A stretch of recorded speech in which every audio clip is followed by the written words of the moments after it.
அப்பா சாப்பிடலாமா? ஆமாம்மா, உனக்காக தான் வெயிட் பண்ணிட்டு இருக்கேன். என்னப்பா தயிர் சாதம்? தயிர் சாதம். உங்களுக்கு என்ன சமைக்கணும் நான் காலையிலேயே சொல்லிட்டு போயிருந்தேனே. பரவாயில்லம்மா, இது போதும் எனக்கு. உங்க உடம்புக்கு ஒத்துக்காது. உன் உடம்புக்கு எதெல்லாம் ஒத்துக்குமோ அதெல்லாம் என் உடம்புக்கு ஒத்துக்குமா?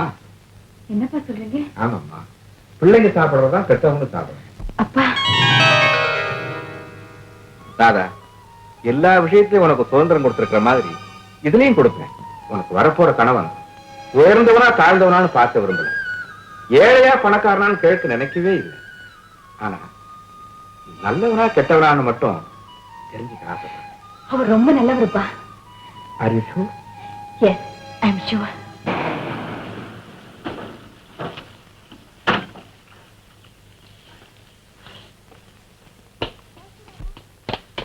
இல்லப்பா, எதுக்கு நான் கேக்குறேன்?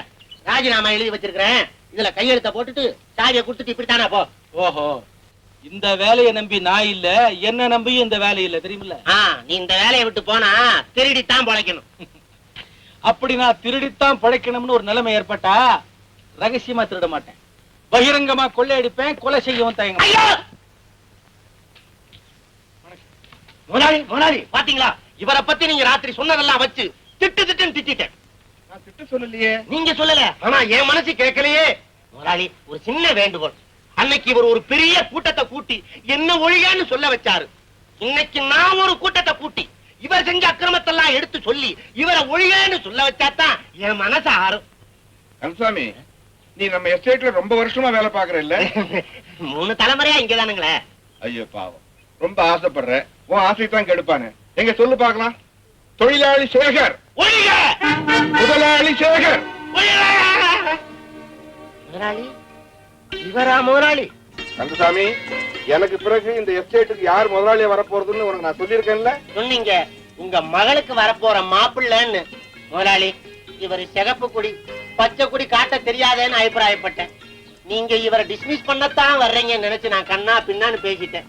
சின்ன முதலாளி, சின்ன முதலாளி, நீங்களே என்ன மன்னிச்சிடுங்க. பரவாயில்ல கந்தசாமி, மாப்பிள்ளை நாளைக்கு மெட்ராஸ் போகணும். ட்ரெயின்ல ஏர் கண்டிஷன் டிக்கெட் ஒன்று புக் பண்ணு. சரிங்க. என்னப்பா பேசாம இருக்கேன்? என்ன பேசுறதுன்னு எனக்கு தெரியல சார். நான் பெரிய தப்பு செஞ்சுட்டேன்னு நினைச்சேன். அதை நீங்க இப்படி மன்னிப்பீங்க, எனக்கு இவ்வளவு மதிப்பு கொடுப்பீங்கன்னு நான் நினைக்கவே இல்லை சார். சேகர், ஆண்டவன் ஒரு ஆணையும் பண்ணையும் படைக்கும் போது இன்னாருக்கு இன்னாருன்னு முடிச்சு போட்டுதான் அனுப்புறான். என் மக உனக்கு மனைவியா இருந்தா மட்டும் போறேன். உங்க அம்மா அப்பாவுக்கு நல்ல மருமகளா இருக்கணும். உன்னோட கூட பிறந்த அக்கா தங்கைகளுக்கு நல்ல நாத்தியா இருக்கணும். மன்னிக்கணும் சார், எனக்கு அப்பா அம்மா அக்கா தங்கை யாருமே கிடையாது. ஒரே ஒரு அண்ணன் மாத்திரம் இருக்கிறாரு. ஆனா அவருக்கு என்ன பிடிக்காது. மற்றவங்களை எப்போதும் நம்ம வழிக்கே இழுக்காம நாம அவங்க வழிக்கு கொஞ்சம் போயிட்டோம்னா எல்லாருக்கும் நம்மள பிடிக்கும்.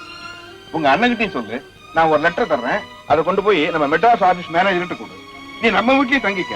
அங்க ராமையான்னு ஒரு வேலைக்காரன் இருக்கான், ரொம்ப நல்லவன். உனக்கு வேண்டி எல்லா வசதியும் பண்ணி தருவான். நல்லது.